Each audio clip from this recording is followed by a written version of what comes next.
تو ایسے تھے کہ جو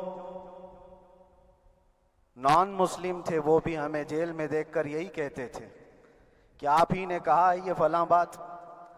ہم نے کہا اللہ تبارک و تعالیٰ نے تم کو بھی یاد کرا دیا. میرے عزیزو، ستیزہ کار رہا ہے ازل سے تا امروز، شرار بو لہبی سے چراغ مصطفی بھی. یہ آج کل کے معاملات نہیں، ابتدا سے حق اور باطل کے معرکے ہوتے رہے. لیکن ایک بات میں آپ سب کو بتانا چاہتا ہوں. برادران ملت اسلامی، السلام علیکم ورحمۃ اللہ وبرکاتہ. الحمدللہ الحنان المنان الذي خلق الإنسان وعلمه البيان، والصلاة والسلام على رسوله سيد الإنس والجان وعلى آله وأصحابه ذوي الخير والإحسان. أما بعد، فأعوذ بالله من الشيطان الرجيم. بسم الله الرحمن الرحيم. وقل جاء الحق وزهق الباطل إن الباطل كان زهوقا. صدق الله مولانا العظيم. بارگاہ رسالت مآب صلی اللہ علیہ وسلم میں درود پاک کا ہدیہ پیش کریں. اللہم صلی علی سیدنا و مولانا محمد معدن الجود والکرم وآلہ واصحابہ الکرام وابنہ الکریم وبارک وسلم صلاة دائمة سرمدا ابدا. عزیزان گرامی وقار، میں یہ چاہتا ہوں جہاں پر آ کر ہم رکے تھے وہیں سے ہم پھر آگے بڑھتے ہیں. ہم رکے تھے کہاں آ کر؟ کچھ دیر کی خاموشی ہے، اس کے بعد ہم آگے بڑھتے ہیں. اس لیے کہ مجھے کوئی شعر اب یاد کرانے کی ضرورت نہیں، اور نہ ہی کسی کے سامنے کچھ بولنے کی ضرورت ہے.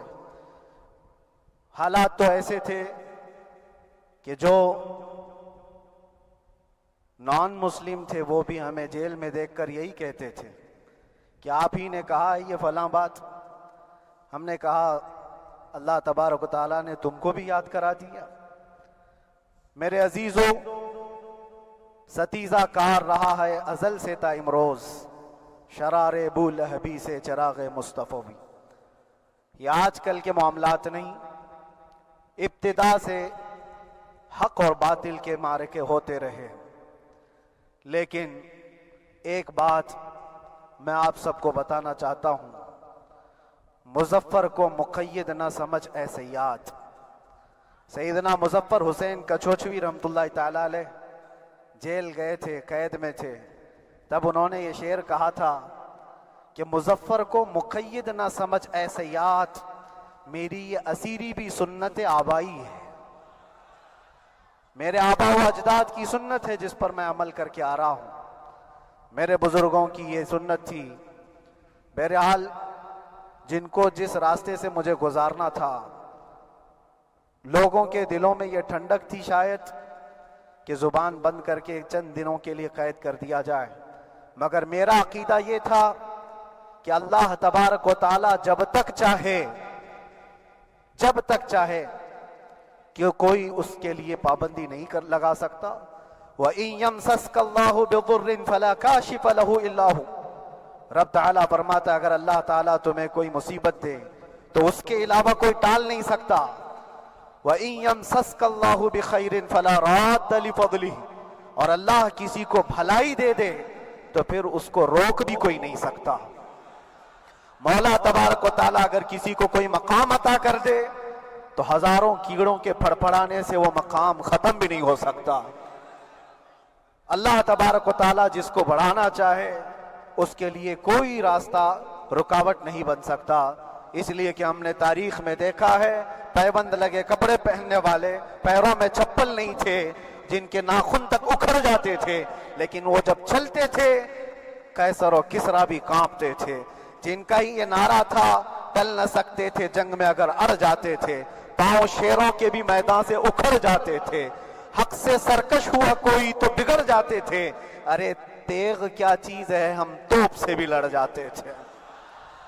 یہ وہ صحابہ کرام اور اسلاف کرام ان کا یہ معمول تھا، بظاہر ان کے پاس کوئی اسباب نہیں تھے لیکن اللہ کی مدد تھی، وہ پانی کی طرح بہتے ہوئے چلے گئے، نہ چٹانوں نے ان کا راستہ روکا، نہ دریاؤں نے ان کا راستہ روکا، وہ جس طرف سے جاتے تھے اللہ تعالیٰ ان کے لیے راستے بناتا تھا۔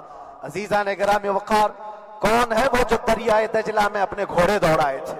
کون ہے وہ جو دریا میں اپنی کشتیاں ڈال کر جلا دیا تھا کہ واپس جانے کا کوئی تصور نہ ہو؟ یہ سب میرے مصطفیٰ کریم کے دیوانوں کی ہی بات تھی۔ اسی لیے آج بھی دنیا گھبراتی ہے تو شانے لوگوں سے نہیں، دیوانوں سے ہی گھبراتی ہے۔ بہت زیادہ چالاک رہنے والوں سے نہیں، دیوانوں سے دنیا گھبراتی ہے، اس لیے کہ دنیا کو پتا ہے، دنیا جانتی ہے کہ دیوانہ کہاں دیکھتا ہے کسی کو پتا نہیں۔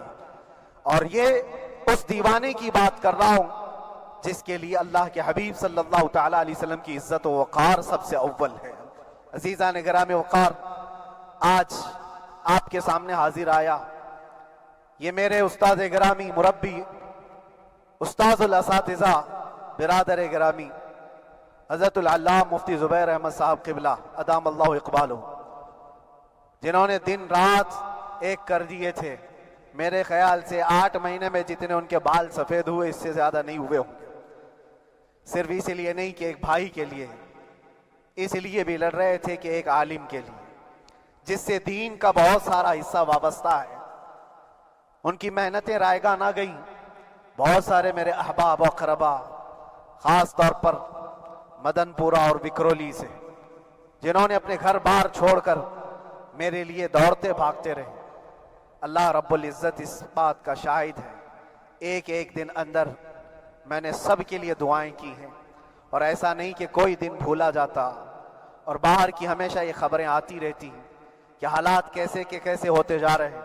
کبھی اگر گھبراہٹ اور بے چینی ہوتی تو میرے عزیزوں صرف ایک ہی بات ہمارے پاس تھی علاج کے لیے، ایک ہی علاج تھا۔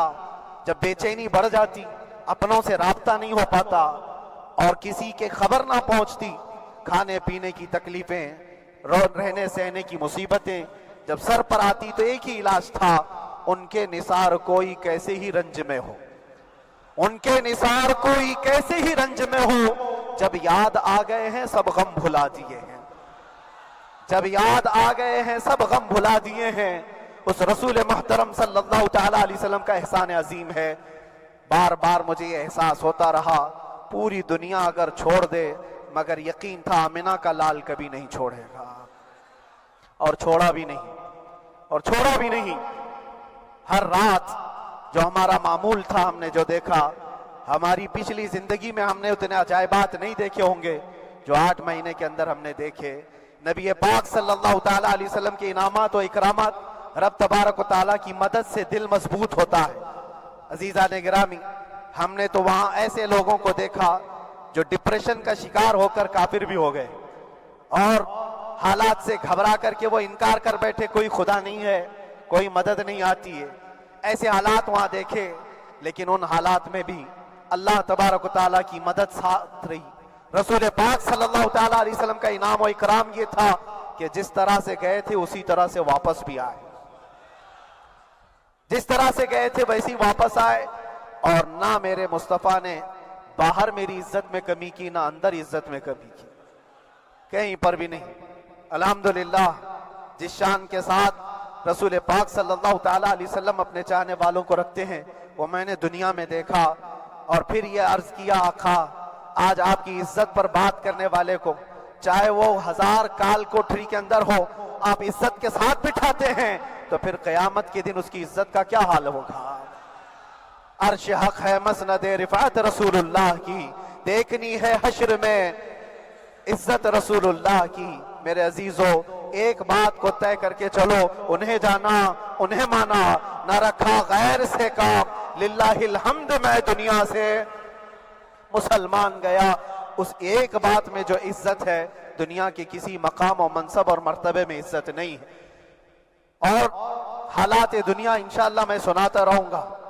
اللہ تبارک و تعالیٰ جب تک یہ زبان رکھا ہے، حق بولتے رہیں گے اور سناتے رہیں گے، اور بھی حالات آپ کو انشاءاللہ العزیز آگے سناتے رہیں گے۔ لیکن آج خصوصیت کے ساتھ میں جمعہ کے لیے اسی لیے حاضر آیا کہ یہاں کے لوگ پل پل یاد کرتے رہے.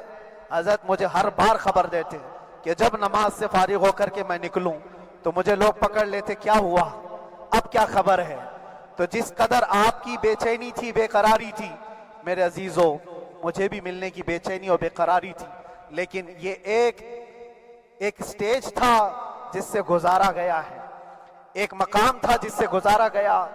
میں تو ایک نکما آدمی, میں تو ایک کم پڑا ہوا ہوں, لیکن آپ کو بزرگان دین کی اگر تاریخ پتہ ہو, امام اعظم ابو حنیفہ رضی اللہ تعالیٰ عنہ جن کو ناحق جیل میں رکھا گیا تھا, امام موسیٰ کاظم رضی اللہ تعالیٰ عنہ 7 سال تک قید میں رہے. یہ کون امام موسیٰ کاظم, جن کے دربار میں جانے کے لیے غوث اعظم عبد القادر جیلانی رضی اللہ تعالیٰ عنہ 4 کلومیٹر دور اپنی چپل اتار دیا کرتے تھے. امام موسیٰ کاظم کا وہ دربار ہے جن کو باب الحوائج کہا جاتا ہے. اس امام کو 7 سال تک بغیر کسی قصور کے قید میں رکھا گیا, اور حد تو یہ ہے کہ اسی قید خانے میں زہر دے کر کے آپ کو مارا گیا ہے. آپ کا جنازہ جیل سے نکلا تھا.